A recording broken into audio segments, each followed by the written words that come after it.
Listo. Buenas tardes a todos, a todas, a todes. Gracias por acompañarnos esta tarde. Estamos aquí en el inicio del ciclo de conferencias.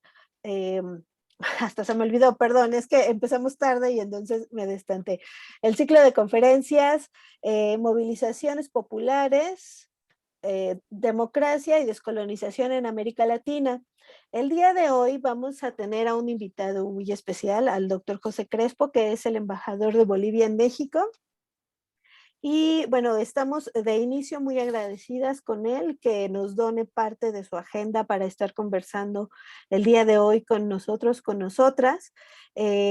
Vamos a tener una dinámica que lo que busca un poco es retar la economía de la atención.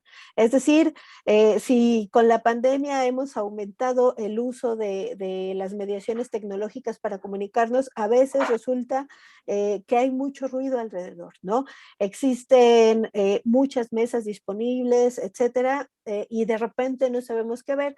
Este ciclo de conferencias está pensado para regresar a la atención, escuchar a nuestro ponente y después de escucharlo, abrir los canales de conversación, pero que no estemos con el tiempo encima o que no estemos pensando, bueno, es que ya se le va a acabar el tiempo a este participante y sigue el otro y sigue la otra, etcétera, sino escuchar, ¿no? Sentarnos a escuchar a una persona que tiene las bases necesarias para hablarnos de cierto tema y después comenzar con la conversación. Pero bueno, antes de escuchar a nuestro invitado, quiero presentar a la doctora Andrea González, quien nos va a dar unas palabras de apertura para este ciclo. Andrea, te cedo la palabra.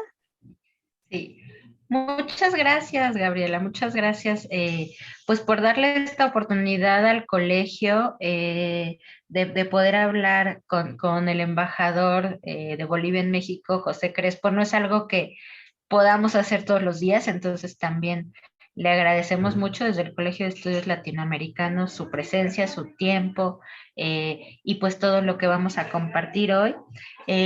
Pues creo que es importante justo en este contexto de movilizaciones sociales en América Latina, pues que se hable hoy de este tema que han preparado, ¿no? Del golpe de Estado, movilización popular y elecciones en Bolivia.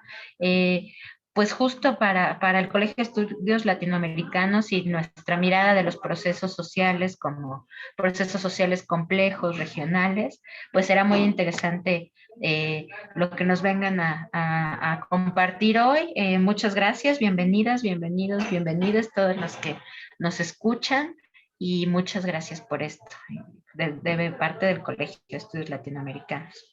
Gracias. Muy bien, muchas gracias. Y bueno, una de las cosas importantes de este ciclo es justamente pensar la movilización popular, pero en esta tensión de ir y venir con estos procesos instituyentes y constituyentes como los que han venido ocurriendo, que vemos ahorita, por ejemplo, las elecciones de ayer en Chile, que hemos visto en Bolivia. Y bueno, a mí Bolivia me parece un caso impresionante y un caso del que se puede aprender mucho. ¿Por qué? Porque es una sociedad con organización de larguísima data. A partir de todo lo que ha pasado con sus pueblos, por toda la lucha popular que ha habido, tenemos pensadores muy importantes en la región.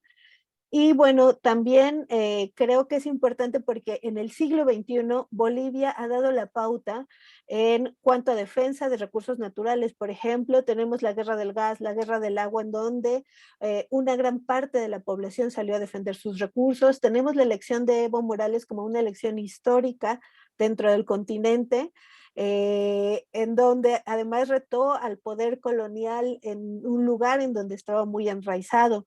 El año pasado se vino la cuestión del golpe de Estado, que además como pensadores sociales o como pensadores en América Latina hace que replantemos los conceptos que utilizamos, ¿no? Ya no se trata de un golpe de Estado en los términos en los que los pensábamos en el siglo XX, sino viene a reconfigurarse incluso este tipo de comprensión que teníamos de la realidad. Entonces nos ayuda a repensar nuestras mismas categorías.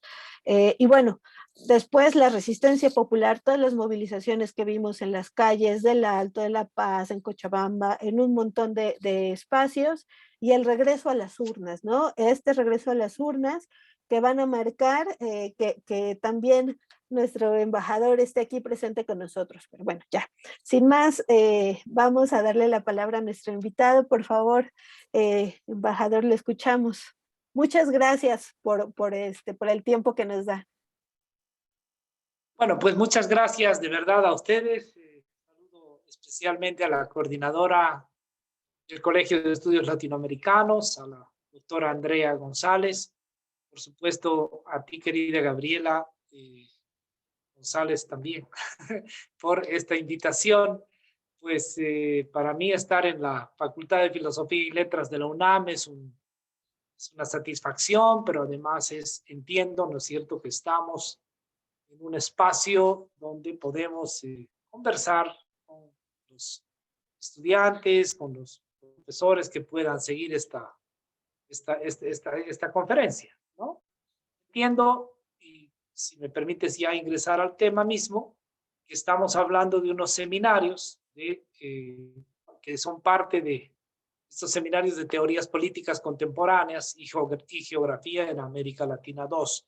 Esto para mí es muy importante y no es una formalidad que repita cuál es el escenario en el que estamos, sino quiero destacar acá que estamos hablando de teorías políticas contemporáneas, ¿no? Más allá de que fuera América Latina 1, 2 o 3, que es más parte de la currícula de ustedes. Pero esta idea de las teorías políticas contemporáneas me parece muy importante porque lo que yo voy a contarles, lo que yo voy a hablar, lo que voy a compartir con ustedes es precisamente lo que nosotros consideramos que es una teoría política contemporánea latinoamericana, ¿no? Y ahí viene el ciclo de conferencias, ¿no? Otra vez, no es una formalidad que mencione esto, que es democracia, procesos populares y decolonialidad en América Latina. Miren cómo estamos, ¿ah? Democracia, porque ese es el marco en el que nos vamos a mover, porque podría no ser, ¿no?, en algún momento, América Latina, si nos miramos en la década del 60 y el 70, no necesariamente se pone en un contexto democrático, seamos un poquito más específicos, democrático electoral, ¿no? No se pone en ese contexto, sino aparecen más bien otro tipo de respuestas populares, innegablemente populares, precisamente a la colonialidad, ¿no?, que se presenta prácticamente en toda nuestra región, ¿sí? Me gusta mucho también entrar en este tema de la decolonialidad, y aquí empiezo a plantearnos un poquito el esquema de lo que pretendo hacer ahora, muy rápidamente. Voy a conversar primero este término, la decolonialidad, o sea, cómo lo entendemos, cómo lo vemos, ¿no? Desde Bolivia, y posteriormente voy a mostrar recién lo que ha pasado con este concepto en Bolivia. Voy a mostrarles una pequeña historia, muy pequeñita, ¿sí?, del proceso teórico, conceptual y práctico luego que nos ha ocurrido en Bolivia. Y recién voy a entrar al nombre, a la otra parte, digamos, mejor, de la conferencia, que es un año trascendental, es decir, es esta idea de el golpe de Estado, la movilización popular y las nuevas elecciones en Bolivia, que de alguna manera son conocidas, pero vamos a poner en este contexto. Bueno, miren cómo viene. Hoy día, hoy, exactamente hoy, 17 de mayo, estamos en una Latinoamérica absolutamente convulsionada, ¿sí? Si miramos Colombia, 19, 20 días, 18 de movilización, no es un problema el número de personas, el número, perdón, de días de movilización, pero sí estamos hablando de una crisis, ¿no?, que viene a partir precisamente de los planteamientos, de las miradas, creo yo, coloniales en América Latina, ¿sí? Estamos hablando de resultados, pero realmente preocupantes en Colombia. No sé si no es bueno, no podremos dar datos exactos porque no nos toca a nosotros desde la academia hacer esto, sino a los espacios de derechos humanos y de justicia posteriormente. Pero fácil, estamos hablando de unas cuantas decenas de muertos en las movilizaciones, 40, 50. Si es, que sean 2 o 3 ya es gravísimo, pero estamos hablando de decenas de muertos. Estamos hablando de centenas de heridos en las movilizaciones. Estamos hablando de miles de presos, de hermanos y de hermanas presas por las movilizaciones. Estamos hablando de otros miles de denuncias probadas por los espacios de derechos humanos. No es un tema de que nosotros tengamos una opinión al respecto, sino objetivamente datos duros, miles de hechos de violencia denunciados, ¿sí?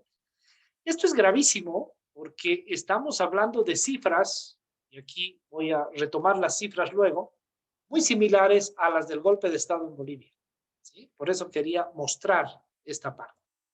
Pero estamos hablando también de una movilización en Colombia en la que participan datos otra vez duros de todo lo que se está escribiendo sobre Colombia en estas 3, 4 semanas, 600 de 1.100 municipios movilizados. Estamos hablando de más de la mitad de los municipios. Es decir, no es solamente que se movilizan las grandes ciudades o las medianas, no, estamos hablando de más de la mitad de los municipios, ciudades intermedias, pequeños poblados y demás.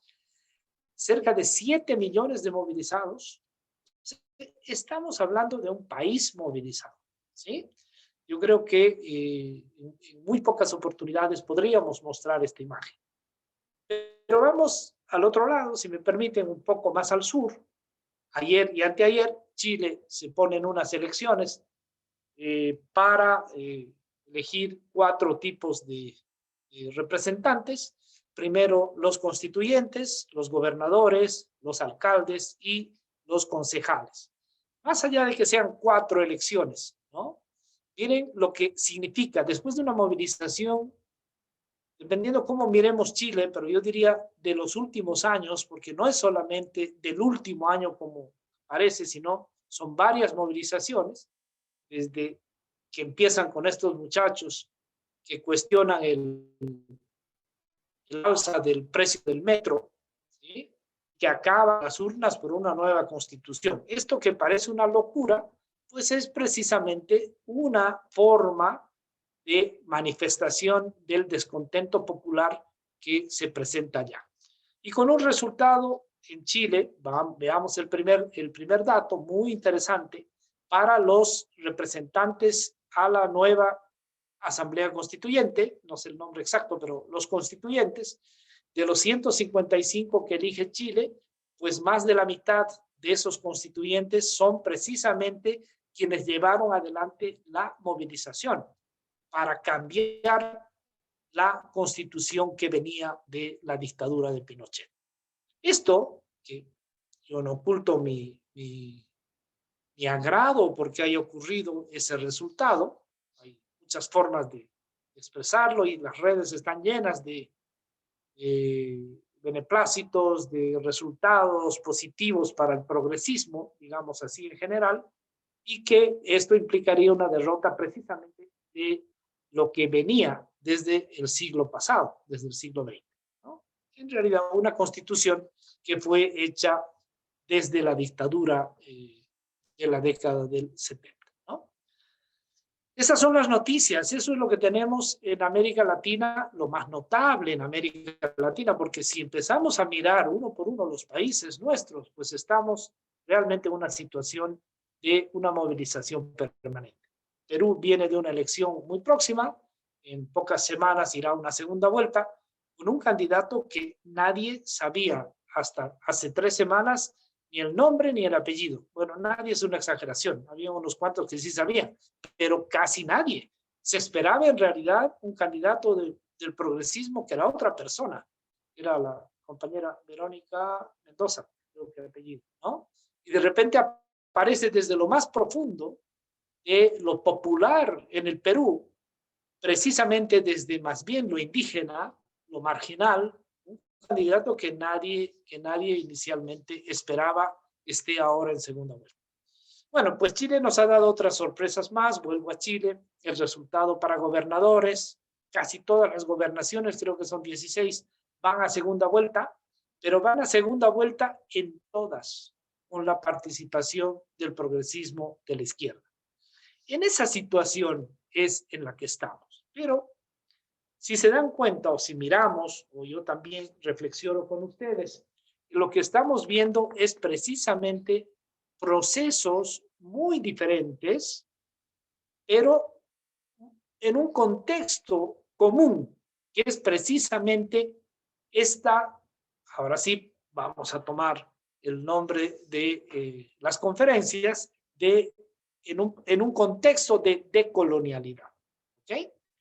Decolonialidad entendida, yo sé que los otros dos profesores que entran en este ciclo de conferencias son expertos en estos temas, ellos darán más bien una precisión en este tema. Yo solamente voy a hacer un repasito muy rápido para entender la decolonialidad en Bolivia. ¿Okay? No estoy entrando a una discusión teórica en esta idea.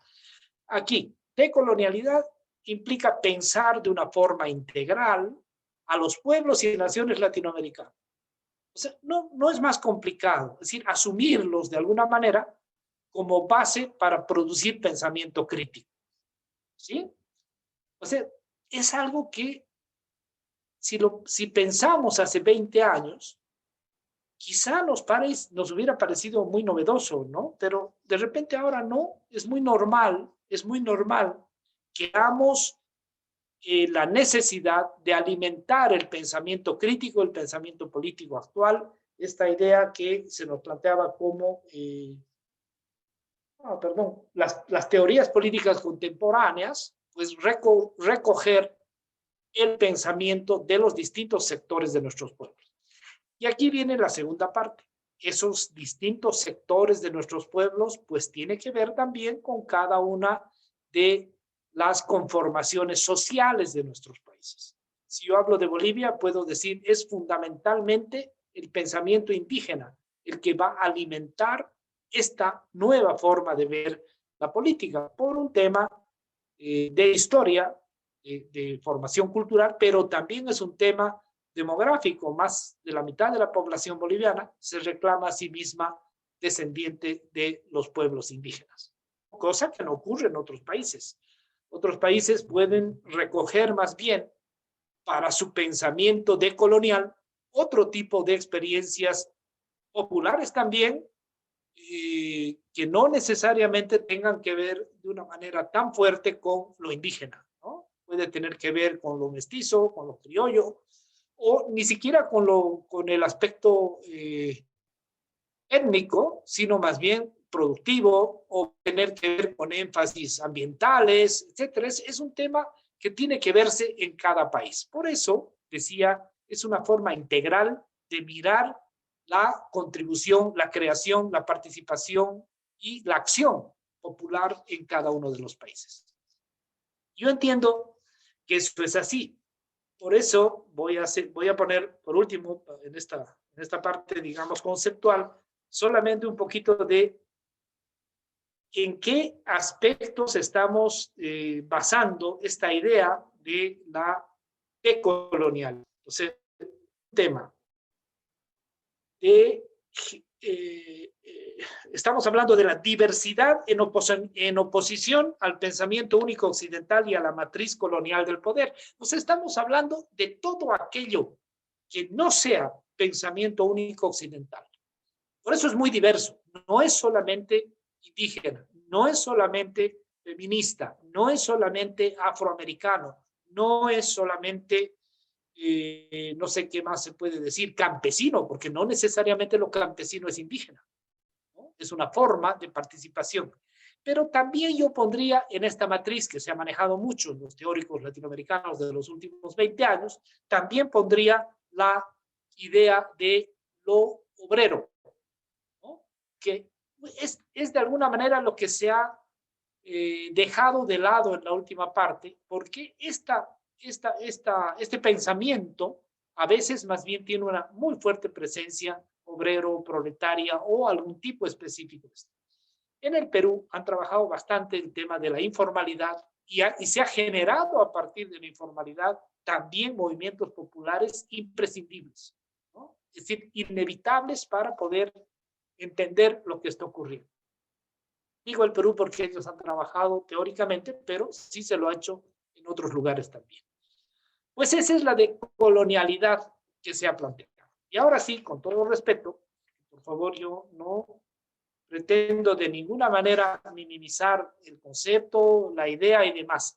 Pero esta construcción desde de pensamiento crítico o de teoría política, depende del nivel en que estemos y cómo querramos mirar, a veces es solo pensamiento crítico o ha llegado a un nivel de teoría política, esta idea pues adquiere también su propia denominación en el país. Lo voy a decir al inicio y luego lo voy a ir explicando. En Bolivia se llama vivir bien, ¿sí? La decolonialidad en Bolivia nosotros denominamos como el vivir bien. Es precisamente ese conjunto de pensamiento de oposición que ha ido generando una práctica política, pero también ha ido generando una teoría política contemporánea, ¿sí? Es muy interesante porque esto tiene una historia más o menos larga. Yo me voy a remitir a 1975. Ese es un corte. Los historiadores, ustedes, con todo respeto, les digo, ¿no? Tenemos esta idea, pues, de periodizar, ¿no? El historiador que no periodiza, a veces dicen los que saben, no yo, que no es historiador. O sea, no es posible, ¿no? Entender los procesos si es que no se pone inicios y finales. Pues el inicio de este vivir bien es 1975 en Bolivia. ¿Qué es lo que ocurre en 1975? Es un gran congreso de pueblos indígenas que, entre otras cosas que se pueden conversar bastante, manejo de la tierra, propiedad de la tierra, impuestos y demás, dice políticamente una sentencia. Vamos a gobernarnos a nosotros mismos. No es más complicado que eso. Pero es curioso porque es la primera vez que se dice. Es la primera vez que un encuentro sindical, es la primera vez que un encuentro de comunidades, de pueblos indígenas, allá en el histórico Tiahuanaco, ¿sí? Dice, vamos a gobernarnos nosotros mismos. Es una ruptura. Realmente es una... Todo lo que había sido antes el movimiento indígena, el movimiento campesino, el movimiento originario. Y de allí empieza precisamente una pelea por estructurar ese gobernarnos a nosotros mismos, que luego va a concluir como propuesta, ya en la Constitución, en la nueva Constitución boliviana, como el vivir bien. Miren cómo viene. 1980 a 2005, 5 años después de este manifiesto de Tiahuanaco, no ocurre eso antes porque estamos en dictadura. En 1975 estamos en la dictadura de Banzer, no hay elecciones democráticas, pero a partir de 1980-81 empiezan a aparecer, y habían, pero de una manera muy fuerte, los partidos indios, indigenistas y cataristas. No es momento de entrar a la diferencia entre estos tres tipos de partidos, pero lo interesante es que se está asumiendo políticamente este discurso de vamos a gobernarnos nosotros mismos. Y ese vamos a gobernarnos implica la organización del partido político, por lo tanto, implica casi en todos los casos, no en todos, pero casi en todos los casos, participación democrática en elecciones o participación en elecciones democráticas. Con muy diversos resultados. Por supuesto, ninguno de estos, de la presencia electoral de estos partidos logra algo realmente importante, ¿sí? Y a partir de esto van probándose van probándose otras posibilidades, pero siempre, digo yo, desde muy diversos ángulos, desde muy diversas presencias, siempre viendo esta idea de gobernarnos a nosotros mismos. ¿Qué aparece en 1993? Esto es muy curioso, es la alianza del presidente Sánchez de Lozada, que es el prototipo del neoliberalismo en Bolivia, que tiene como vicepresidente a un indígena de uno de los partidos cataristas, que es Víctor Hugo Cárdenas. ¿Sí? O sea, miren ustedes el ejercicio, ¿no es cierto? No entramos solos, entramos aliados, más bien a quienes están negando nuestra posibilidad de gobernar. Pues fue un fracaso absoluto, pero no deja de ser interesante el ejercicio de hacerlo de esa manera. Y esto tiene su correlato en diputados indígenas que pretendían ingresar pegados a los partidos tradicionales digamos, de la matriz colonial o occidental, ¿no? Bueno, hay otro ejercicio, ya no solo con la derecha, sino con la izquierda, ¿sí? El año 2000, del 2000 al 2006, es la alianza de las organizaciones sociales de los pueblos indígenas originarios, más bien con partidos de izquierda. Aquí aparece esta idea de la izquierda unida, que es un fenómeno de toda América Latina, porque es el Partido Comunista quien lleva adelante precisamente una política de alianzas para incorporar, en el caso de Bolivia, a las organizaciones sociales populares, entre ellos al movimiento indígena. Es decir, que era una forma, otra vez, muy tradicional, no deja de ser interesante, no deja de ser una alianza progresista, una alianza de izquierda, pero no tiene resultado, porque la acción de los pueblos indígenas está subordinada a la izquierda más bien, digamos, ortodoxa, ¿no es cierto? Los partidos tradicionales que hemos conocido en todos nuestros países. Punto aparte, haremos un esfuercito. El mismo periodo, estamos hablando de 1980 al 2005, en el mismo periodo ahora ya no acciones propiamente electorales democráticas, sino las grandes movilizaciones que se van a dar en Bolivia en este periodo. Voy a mencionar solamente tres, dos ya mencionó Gabriela. 1990, la marcha de los indígenas de tierras bajas, es una marcha por el territorio y la dignidad. Esto es muy interesante porque son los pueblos de la Amazonía, ¿sí? De los llanos, de la sabana boliviana, de lo cálido de Bolivia, no quechua, no aymara, ¿sí? Minoritarios en realidad, que llevan adelante una marcha espectacular, ¿sí? Y esto ocurre el año 2000, el año 1990. Y esto es fundamental por dos razones, porque incorpora a esos pueblos a la lucha que habían estado llevando, lo que ya les he contado, Tiahuanaco, los partidos indios, los partidos cataristas, solamente eso era Occidente, quechua y aymara fundamentalmente. Pero a partir de 1990 es como que existiera un encuentro entre los pueblos indígenas de Oriente y Occidente. Y ahí aparecen las primeras organizaciones, o se fortalecen si existían, las organizaciones que aglutinan a todos los indígenas y a todos los distintos sectores, pero ahora sí de manera nacional. Ese es un hecho fundamental, 1990. 2000, la Guerra del Agua, que tiene otro carácter, es una guerra victoriosa. No sé si los hermanos, las hermanas que nos escuchan tienen idea de esto, pero es una población, la segunda ciudad más importante en ese momento de Bolivia, Cochabamba, que pelea contra la privatización del agua, ¿no?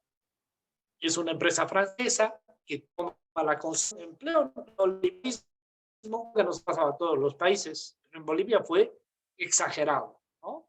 Porque incluso el agua de la cosecha de la lluvia debía pagar impuesto a la empresa.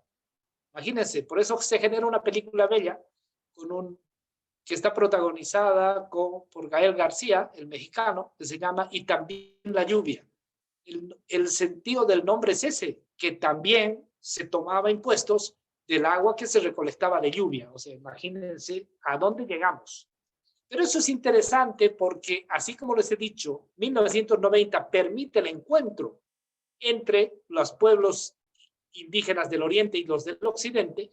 Lo que hace esta guerra del agua es sellar una alianza que se había presentado esporádicamente, pero que en este momento es clarísima. O sea, lo urbano y lo rural, lo urbano marginal y lo rural, y se incorpora y logra ganar una batalla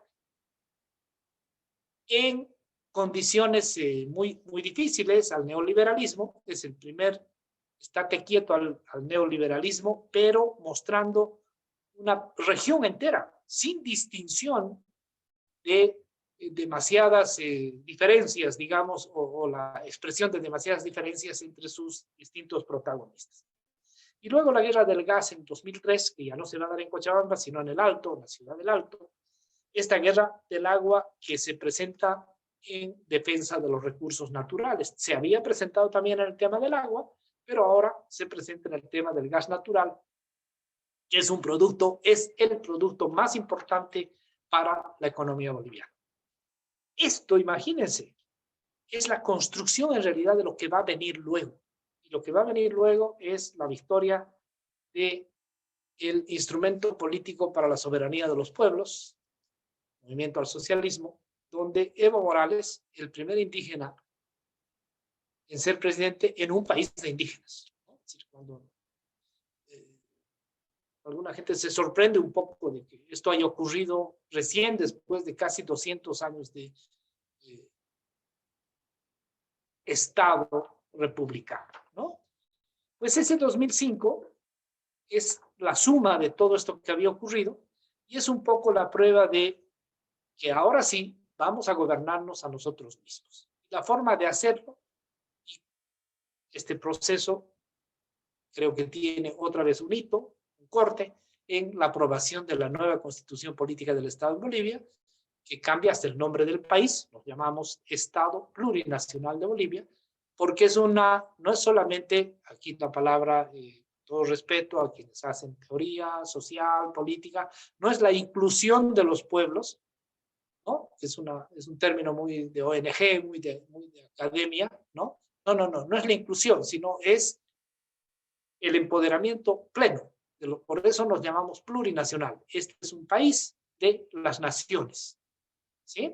Ese es un poco el carácter. Ya no es solamente la participación, el respeto a la plurinacional, a la pluriculturalidad, a la multiculturalidad, a la transculturalidad, etcétera, etcétera. No. Este es un tema de naciones. Vale decir, de la posibilidad no solo de inclusión, sino de gobernarse a sí mismos. Esto acaba en un contexto que se llama en Bolivia el vivir bien. Si a mí me pedirían que haga una pequeña historia de la decolonialidad de Bolivia, diría que ese es un periodo muy importante, 1975 hasta el 2005, donde vivimos el periodo de desarrollo precisamente de este concepto. ¿Sí? Pero en la práctica yo sé que no ocurre así en todo lado, pero nuestros propios teóricos intelectuales pues han incorporado y discuten y conversan el término.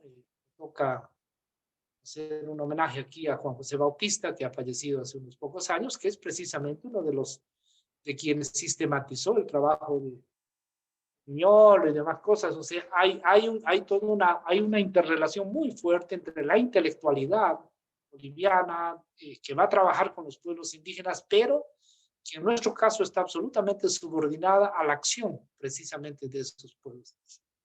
Pues ahí viene el gobierno de Evo Morales y aquí vienen las primeras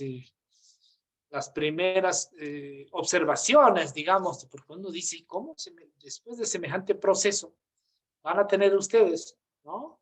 Golpe de Estado? O sea, no parece tan racional, porque hasta aquí todo funciona bien, ¿no es cierto? Y funciona muy bien precisamente 15 o 14 años, ¿no? 14 años hasta el golpe de Estado, son datos que más o menos se los conocen en todo lado. Estamos hablando del gobierno más exitoso de toda la historia de Bolivia, Estamos hablando de crecimiento, de un crecimiento económico que no lo habíamos tenido nunca antes, ¿no? Estamos hablando de resultados en disminución de pobreza, en salario mínimo, que no habían ocurrido antes en Bolivia, pero miren ustedes, todos son indicadores más bien del pensamiento occidental, si es que uno exagera un poco la cosa. El PIB en Bolivia de 9.000 se multiplica a 40.000 millones de dólares, que no es demasiado, ¿eh? Pero para Bolivia es muy importante. Ningún país en América Latina había tenido ese desarrollo. Los tigres del Asia tienen desarrollos poquito, incluso un poquito mayores a los de Bolivia, ¿sí?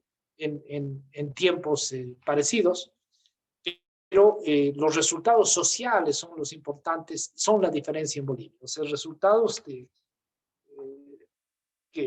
muestran una disminución, por ejemplo, de la pobreza extrema de 45% a 18%, una disminución de la pobreza de más del 60% de la población boliviana estaba en situación de pobreza, a ya cuando nos fuimos estábamos cerca al 30% de pobreza, cosa que era realmente espectacular. Y en América Latina en general estamos hablando de porcentaje de crecimiento del PIB muy superior a los otros países. No exagero, ¿eh? Cuando digo muy superior, no es solo superior, ¿no? En la mayoría de los casos, por lo menos el doble de los otros países. Pues uno dice, y el salario mínimo, porque además hay una idea de distribución interna, para eso se hace este proceso, una idea muy importante, que para que tengan idea, de 40 dólares americanos, que era el salario mínimo del año 2005, pues acabamos el año 2019 en cerca de un poquito más de 300 dólares mensuales, ¿sí? Estamos hablando de realmente mejoras sustanciales, ¿no? En este tema de distribución del excedente a partir de un modelo. Pero esto que es exitoso, este hecho que les estoy contando, estos datos que les estoy mostrando, son precisamente los que, creo yo, son la razón del golpe de Estado. O sea, no se podía ya permitir, ¿no?, que semejante éxito continuara. ¿Por qué continuara? Porque Evo Morales es una vez más elegido presidente en octubre del 2019. Más allá de la discusión, porque hay toda una discusión en Bolivia, si Evo Morales debía ser o no otra vez candidato, si era lo correcto, si no era lo correcto, si era lo legal, si no era... Es decir, lo que ocurre con esa elección es legitimar la presencia de Evo Morales. Puedo tener incluso una opinión personal respecto a eso. No se trata de eso el fondo. El fondo es que el neoliberalismo en general, lo conservador de América Latina, se pone de acuerdo en que no se podía permitir 5 años más del éxito que estaba, de verdad lo puedo decir, que estaba asegurado para lo que venía en Bolivia hasta el bicentenario de su independencia, el año 2025. ¿Sí? Entonces, ahí se confabulan todas las fuerzas de oposición precisamente a este modelo, a esta idea de desarrollo nuestro, y esa confabulación acaba en un golpe cruento, porque estamos hablando de cerca de 40 personas asesinadas, con orden, ahora se lo sabe perfectamente, con orden estricta, clara, específica de, quienes hicieron los asesinatos tenían instrucción específica y órdenes para hacerlo. Estamos hablando de centenas de heridos. Todo esto ya está en manos de los organismos internacionales de derechos humanos, no es opinión mía, así como datos de Colombia, no tiene que ver con lo que yo percibo o perciben. Los duros, miles de personas detenidas, algunas que no pueden todavía salir de la cárcel porque estamos cumpliendo la legalidad absoluta, ¿sí? Y estamos hablando de este otro proceso que viene y donde México sí participa de una manera muy, muy importante, que es el asilo político, ¿no? Que son otra vez centenas de compañeros asilados fundamentalmente en México y la Argentina. ¿Sí? Pues ese panorama de golpe, que tiene un discurso conservador de que en realidad era un fraude electoral el que había hecho Evo Morales para perpetuarse en el poder, y que de ninguna manera ya lo popular, lo indígena originario campesino, en alianza con las clases medias urbanas, podría haber ganado una elección. Evo Morales gana el año 2019 con 47% de la votación, no alcanza al 50% que nos permitía evitar una segunda vuelta, pero la diferencia respecto al segundo era más de 10%, lo que hacía automáticamente presidente nuevamente a Evo Morales, ¿no? ¿Qué es lo que ocurre aquí? Es un golpe físico, concreto, una persecución a los distintos protagonistas políticos del partido gubernamental. Bueno, un golpe de Estado que lo que va a hacer es poner a toda la derecha unida en un solo frente en el gobierno. Ese gobierno va a ser el más desastroso de nuestra historia. Esta no es una exageración, ¿no? Va a coincidir evidentemente después de noviembre, diciembre, enero, febrero, después de 4 meses, va a coincidir con la pandemia, ¿sí? Que va simplemente a agravar aquello que ya estaba ocurriendo, ¿sí? De un crecimiento espectacular de Bolivia entre el 4 y el 5% en los últimos 10 años de gobierno, pues vamos a bajar al menos 11%. Y uno dice, pero no puede ser. Sí puede ser, pues, y eso es lo que ocurrió. Y vamos a volver a crecer este año 2021 en cerca del 5% por el modelo.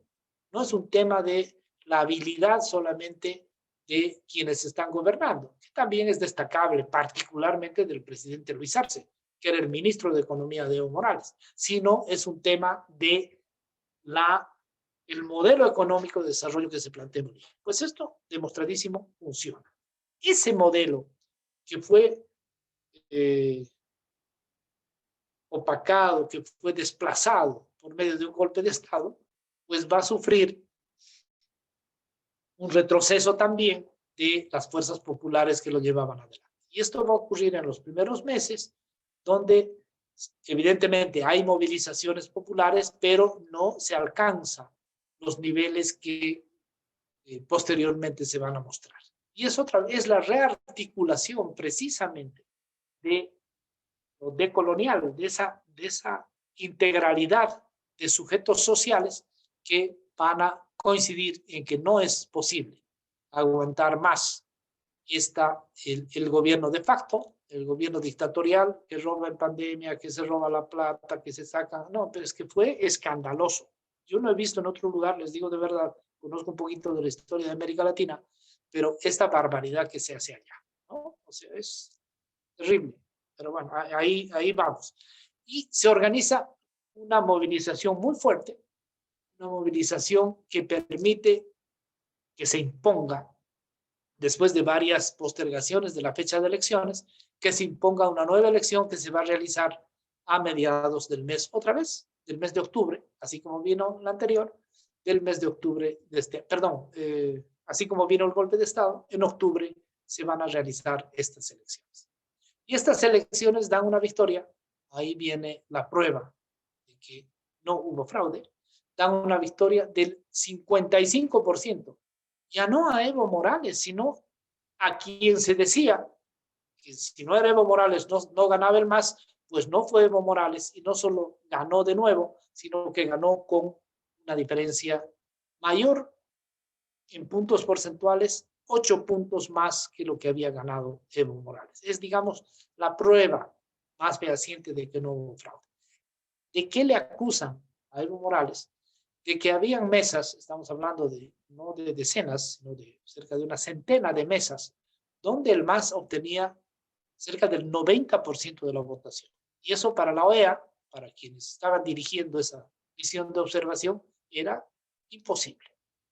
Pues en las mismas mesas, y nosotros desafiamos a que fuera así, que fuera la OEA y que fueran quienes querían ver en las mismas mesas, no solo ratificamos ese porcentaje de votación con observación directa de los observadores electorales, sino aumentamos los porcentajes en esas mesas observadas. Se dijo también, y este es el segundo argumento de la OEA, que si bien ganaba el MAS, la previsión que se tenía respecto a la victoria del MAS no permitía suponer que en los últimos, creo que son a partir del 70% de votación, 80, 90 y 100, pues no era predecible que se incrementara tanto la votación del MAS. Pues eso es históricamente demostrable y lo hemos vuelto a hacer. Es población rural, fundamentalmente son precisamente las comunidades indígenas las que acceden un poco más tarde, no quiere decir días más tarde, sino más tarde en el cómputo que se iba dando. Vale decir, las proyecciones que tenía la OEA, no solamente que se demostraron que eran las que siempre habíamos tenido, sino que incrementamos incluso eso que se había observado. Con toda la observación electoral del mundo, precisamente demostrando que esto no ocurría. Pero más allá del tecnicismo, este proceso de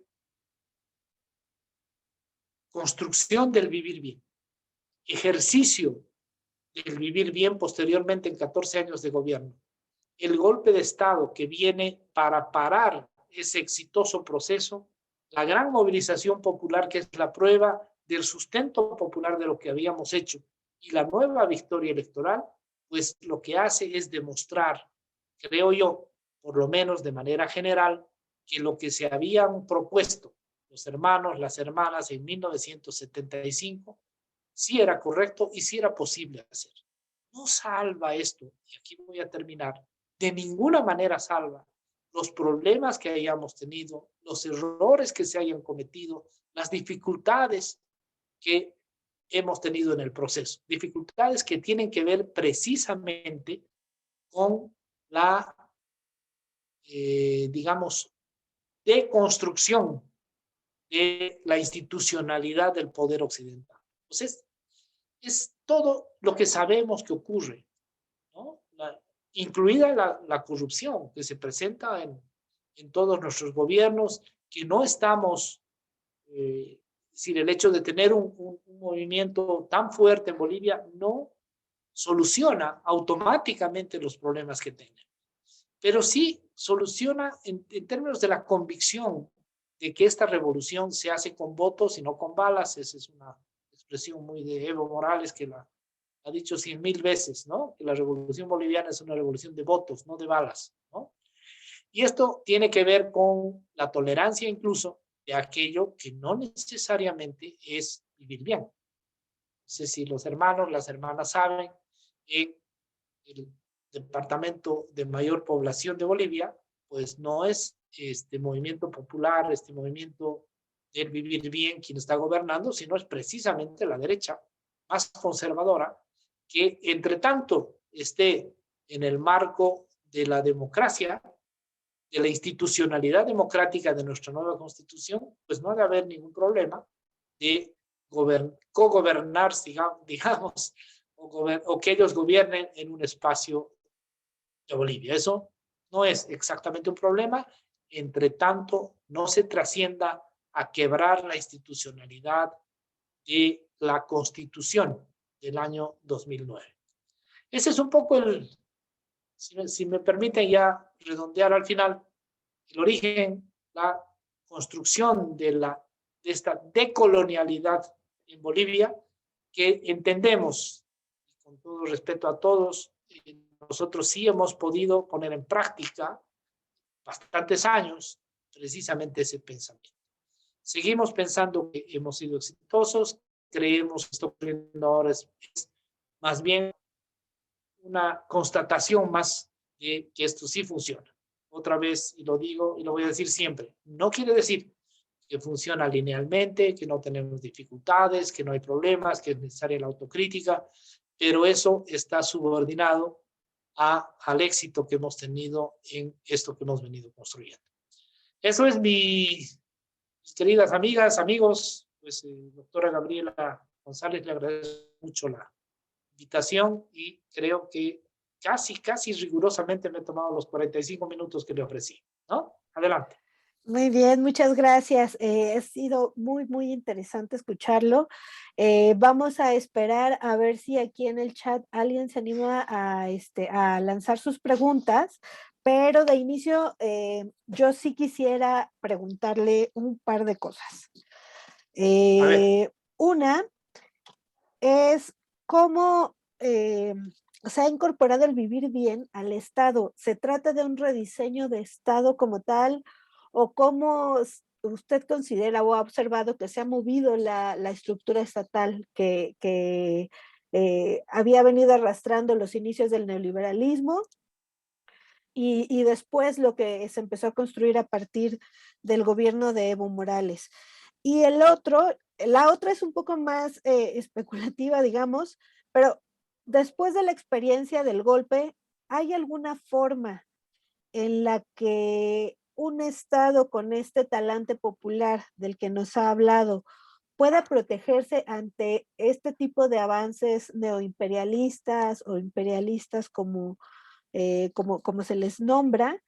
¿Y cuál es el papel del ejército en todo esto, no? ¿Cómo hacer para que no sean sectores dentro de un Estado popular los mismos que participen del lado de quienes están en contra de este tipo de gobiernos, ¿no? A mí me llamaba mucho la atención cuando fue el golpe dos cosas.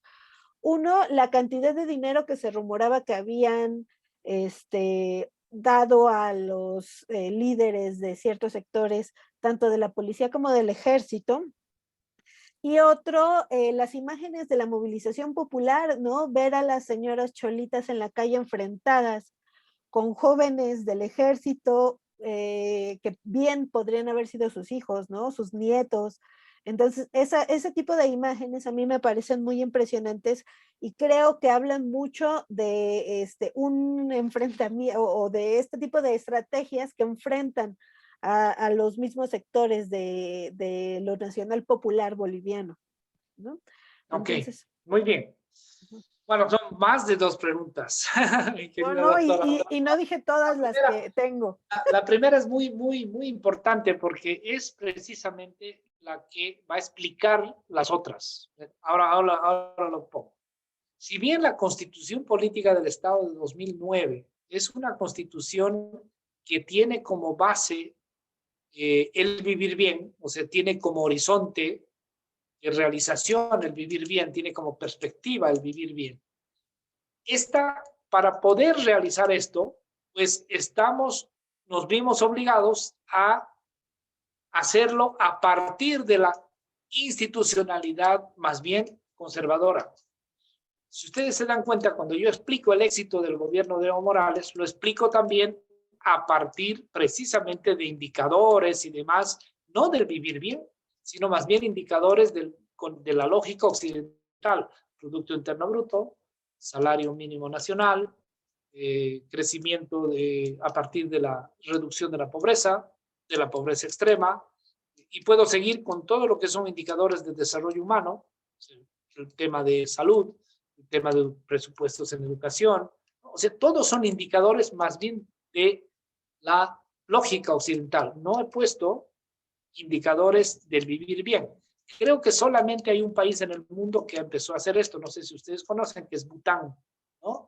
Que empieza a mirar los indicadores de la felicidad, ¿no? Es muy interesante. Pero bueno, no utilizo esos indicadores porque es exactamente la respuesta a lo que usted pregunta, Gabriela. Es decir, teníamos claridad en lo que queríamos hacer, pero no teníamos nunca, no la tenemos hasta ahora, una estructura distinta a la institucionalidad occidental, ¿sí?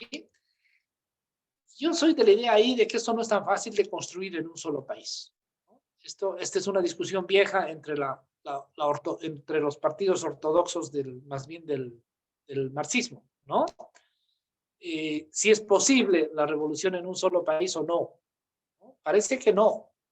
Por eso nos interesa muchísimo relacionar toda esta nuestra idea con por lo menos el entorno más próximo nuestro, que sería Sudamérica y Latinoamérica. Entonces, sabemos que no podremos construir efectivamente lo que queremos hacer si no lo hacemos entre todos. Y ahí viene todo el esfuerzo de política internacional, de política exterior boliviana, que se convierte en política internacional en los espacios de integración. Se crea UNASUR, se crea la CELAC, que ahora preside México para bien, se crea el ALBA como espacio de foro político de integración y cooperación, y se va a pensar más bien en armar este tipo de espacios de integración como una respuesta a la imposibilidad de ejecutar plenamente esto que está planteado, ejecutarlo solamente en un solo país. Y de ahí vienen los otros problemas. Precisamente estamos actuando sobre una institucionalidad que no es propiamente la que correspondería a un estado del vivir bien, ¿sí? O sea, es una institucionalidad ajena en todo, en la distribución de los poderes, en la jerarquización, en el papel, por ejemplo, de las Fuerzas Armadas. Entonces uno dice, entonces, ¿para qué necesitamos Fuerzas Armadas en un estado de ese tipo, del vivir bien? Pues no las necesitaríamos. Peor todavía en un contexto de integración plena, pues no sería necesario, ¿no? Pero no estamos viviendo esa institucionalidad. Y de ahí vienen todos los problemas que conlleva la institucionalidad. Yo había mencionado el tema de la corrupción, pero no es solamente eso. Es un tema de la jerarquización, es un tema de la negación de los saberes, esta gran, ¿cómo diríamos?, primacía, incluso, otra vez, por favor, hay algunas cosas que me disculpo antes de decir, esta primacía de los grados académicos sobre los saberes ancestrales, ¿no? O sea, si no tienes 1 o 2 grados, prácticamente no existes, ¿no? Pero eso no ocurre si es que estamos pensando más bien en otro tipo de sociedades, la participación. O sea, es un mundo, ¿no? Es un mundo precisamente para cambiar. No hemos acabado eso. Yo diría que si miramos con algún detenimiento cada uno de los aspectos del Estado occidental que pensaríamos que debiéramos cambiar, pues parece que sí, fue muy poco lo que hicimos, ¿no? Estoy totalmente de acuerdo. Pero sí tengo seguridad de que no vamos a lograrlo solos, ¿no? Esa ya es una percepción más bien personal, no la van a leer ni en la Constitución política ni en muchos discursos de nuestros hermanos dirigentes, ¿no?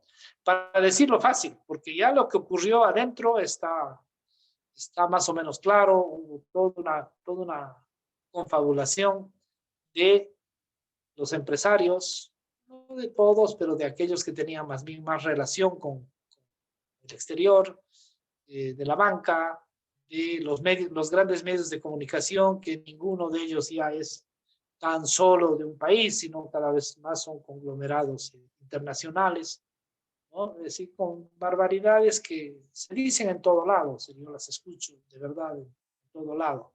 Veía una noticia en Caracol de televisión colombiana que decía: ciudadanos se enfrentan a indígenas, ¿no? Eso, y espero que todos se den cuenta de la barbaridad, o sea, como que los indígenas no fueran ciudadanos, ¿no?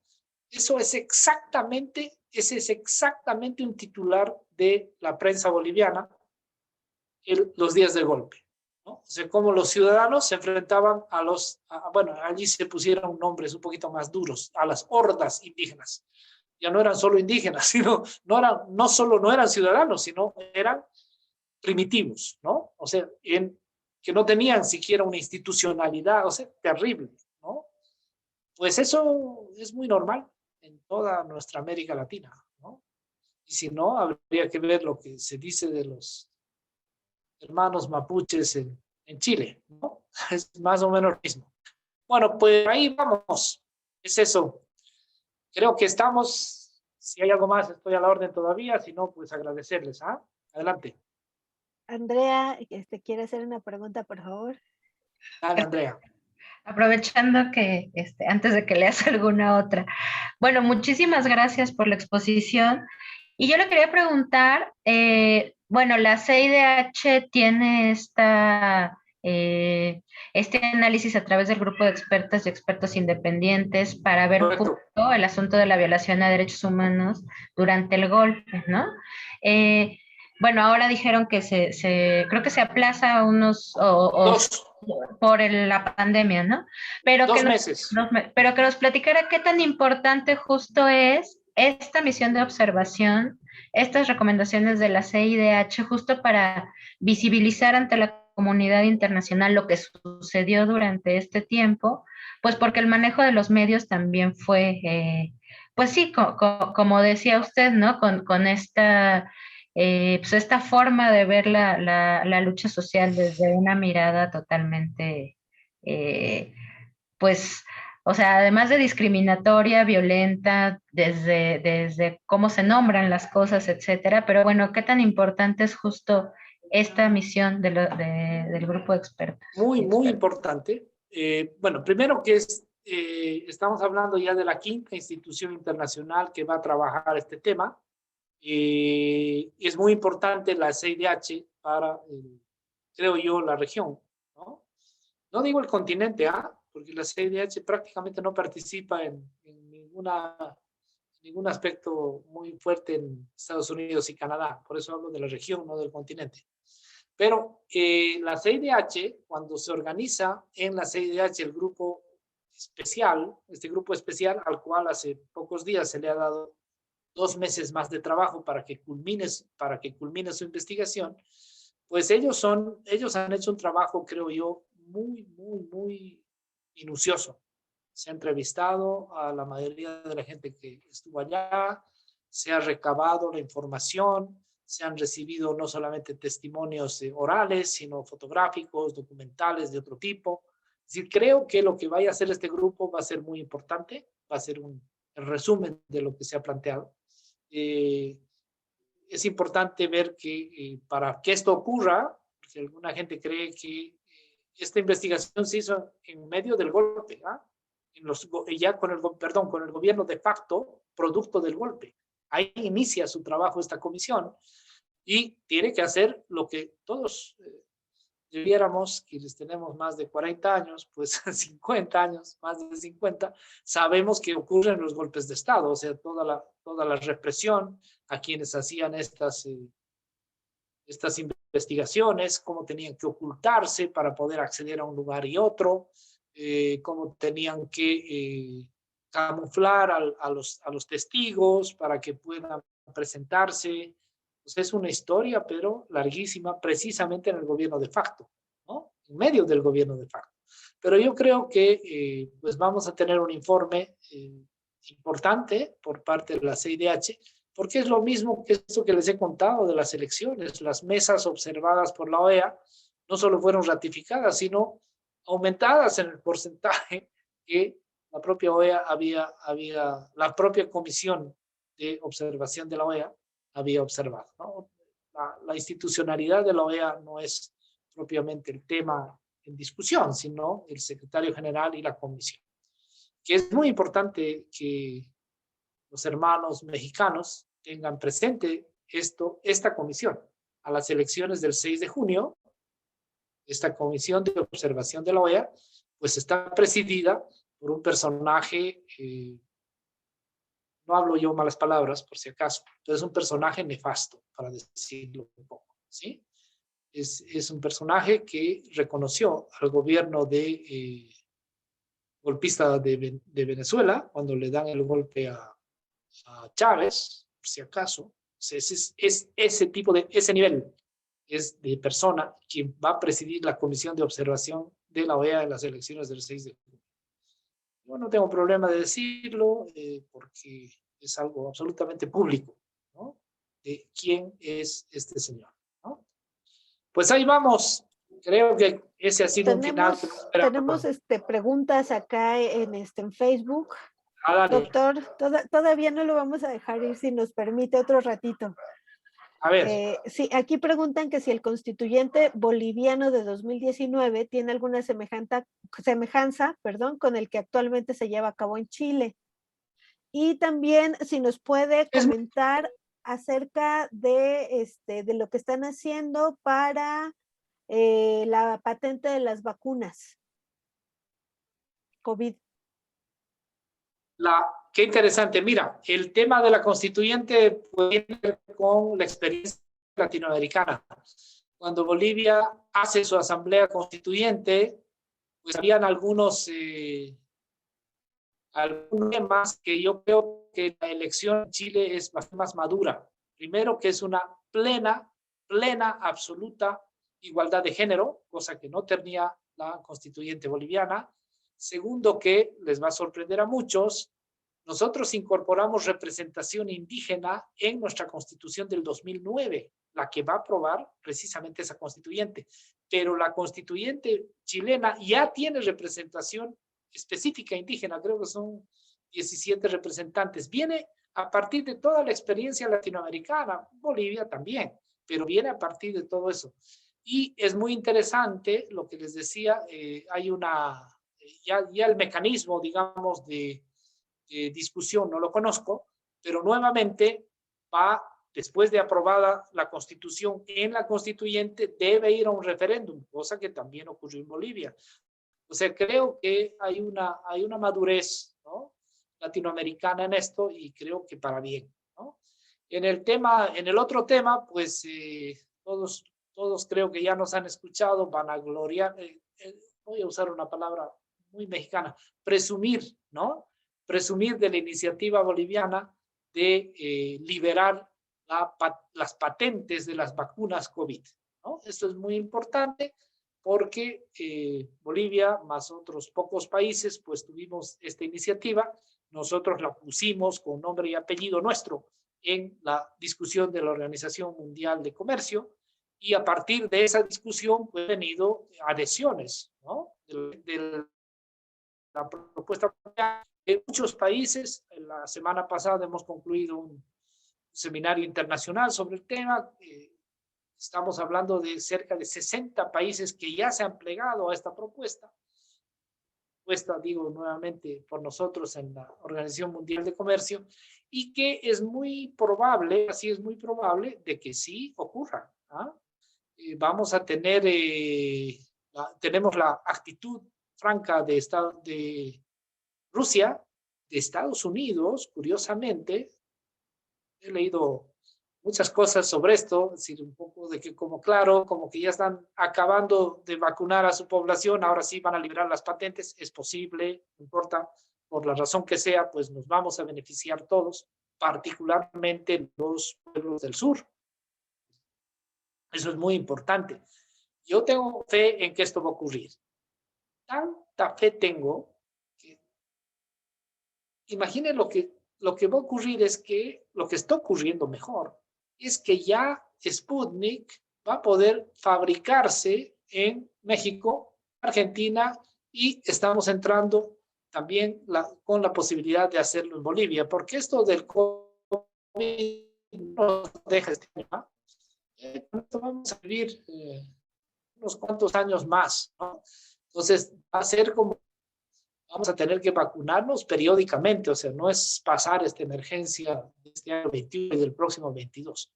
Y hay que solucionar el problema gravísimo que hemos mencionado. O sea, no puede ser que recién para el año 2023, los países del sur, vale decir, los países menos desarrollados, estemos en situación de vacunar a nuestra población. Algunos tenemos algunas facilidades por las relaciones, etcétera, ¿no? Pero hay otros países que no, pero no solamente uno dice el África, los países del Asia, no, acá en América Central estamos viviendo una situación muy mala. Uno dice, bueno, pero en América del Sur ya está resuelto. No está resuelto nada, ¿no?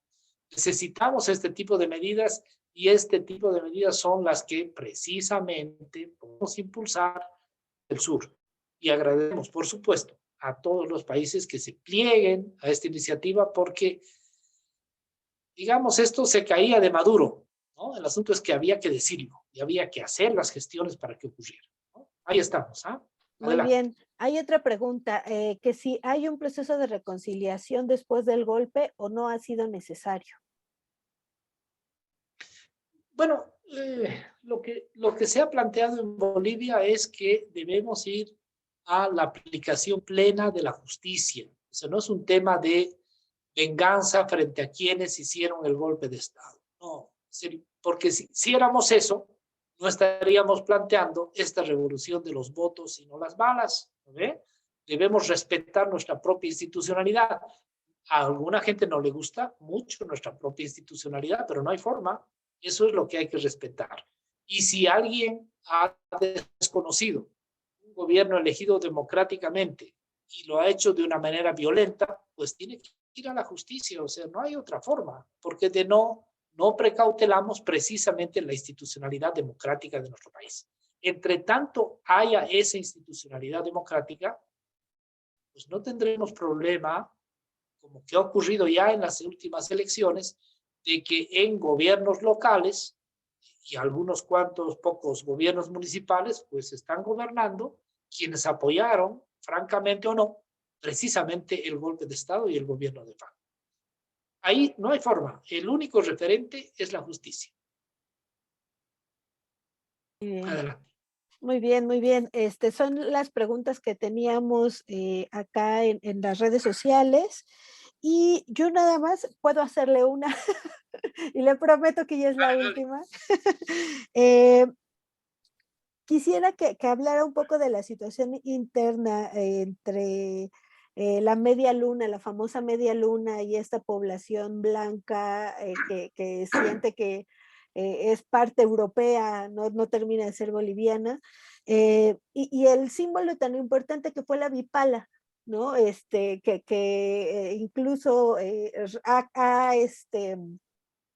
está más presente que la bandera nacional boliviana en algunas movilizaciones, ¿no? Entonces, eso nada más.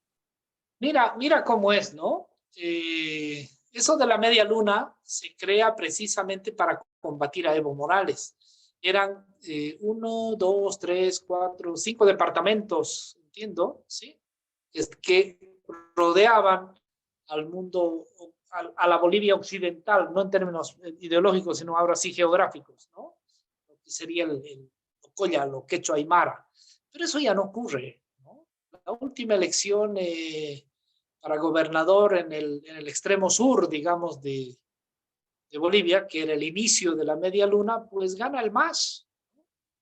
En segunda vuelta ya no, pero en la primera vuelta gana el MAS y sin problema en ese departamento, lo que aquí diríamos en México Estado, pues cerca del 70% de los municipios están gobernados por el MAS, precisamente el partido político de la decolonialidad, ¿no?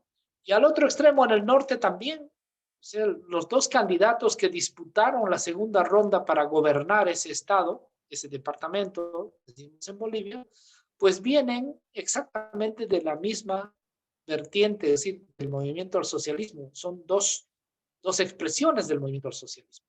O sea, hay otro departamento donde son dos indígenas que disputan la gobernación. Eso en Bolivia era impensable hace 20 años. O sea, ha cambiado sustancialmente esa realidad. Ahora, tampoco es, porque no hay que pensar, está bien en términos, digamos, de imagen, ¿no? Que hay una población casi europea, ¿no? No es así, ¿no? Es una población más bien muy local, muy mestiza, pero reaccionaria, absolutamente conservadora, ¿no? Eso sí se puede decir, ¿no? Pero yo de verdad no creo que haya cambiado sustancialmente la situación en la última elección. Después de la victoria de Luis Arce, donde demostramos las mayorías allá, pues los gobiernos locales, ¿no? Siempre tienen la misma forma de expresar esas mayorías, ¿no? Si ustedes miran Chile tiene una victoria contundente de la izquierda en la parte más bien política, que son los representantes constituyentes. Yo diría que es la centroizquierda la que gana las gobernaciones, por lo menos primera vuelta.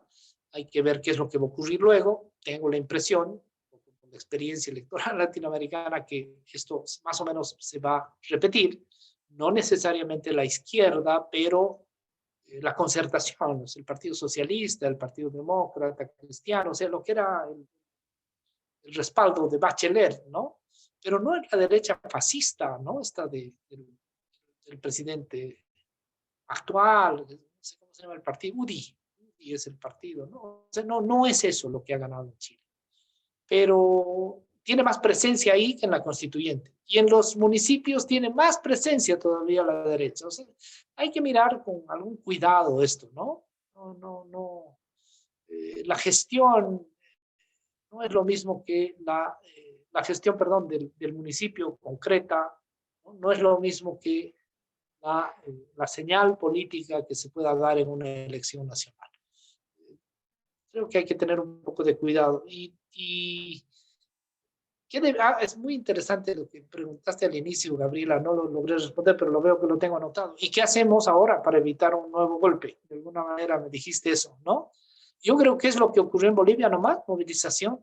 El golpe de Estado en Bolivia funcionó porque la población, las organizaciones dejaron de estar movilizadas después de una gran movilización, más bien electoral, no política, social, de una movilización electoral que le dé el triunfo precisamente a Evo Morales, pues hay un bajón y ahí viene inmediatamente el golpe. El momento que se rearticula esa movilización, tenemos otra vez la realidad que tenemos ahora. Y esa movilización tiene que ver con, no es un tema de estar en la calle, no tiene que ver solo con la manifestación, con la presencia, ¿no es cierto?, en las calles, que también es parte de eso, sino movilización es el empoderamiento, la gestión desde las organizaciones, desde los pueblos. De alguna manera eso también quizá dejamos de lado nosotros y permitimos que hubiera más bien una gestión más burocratizada que movilizada. Tiene que haber una gestión gubernamental movilizada, ¿no? Movilizada quiere decir muchas cosas, no es solamente presencia en las calles, quiere decir de alta participación y tiene que ver con otro factor fundamental, que es la participación política, y eso no se hace sino con formación política, ¿no? Por ahí viene la mano. Ahí estamos. Ahora sí, ¿no? Pues muchas gracias. Muchas Muchas gracias gracias. Gracias a por su todos quienes han tiempo. tenido la paciencia de estar. Gracias. Muchas gracias y muchas gracias, Gabriela, por organizar esta sesión. Muchas gracias a usted por su tiempo y por compartir con nosotras su experiencia y su análisis. Gracias a usted. Muy bien, muchas gracias a todos, a todas, a todos que nos han acompañado. Gracias al doctor Crespo, que siempre es muy generoso con su tiempo, a la doctora Andrea González. Y bueno, les invitamos, la siguiente semana vamos a estar con el compañero Claudio Alvarado Lincopi, un compañero mapuche chileno. Entonces, para que también nos cuente de esta elección y de la movilización popular que viene detrás para esta constituyente. Y bueno, nos vemos el próximo lunes a las 4. Muchas gracias. Gracias de nuevo, doctor. Gracias, doctora. Y aquí paramos ahí está. Ya paramos.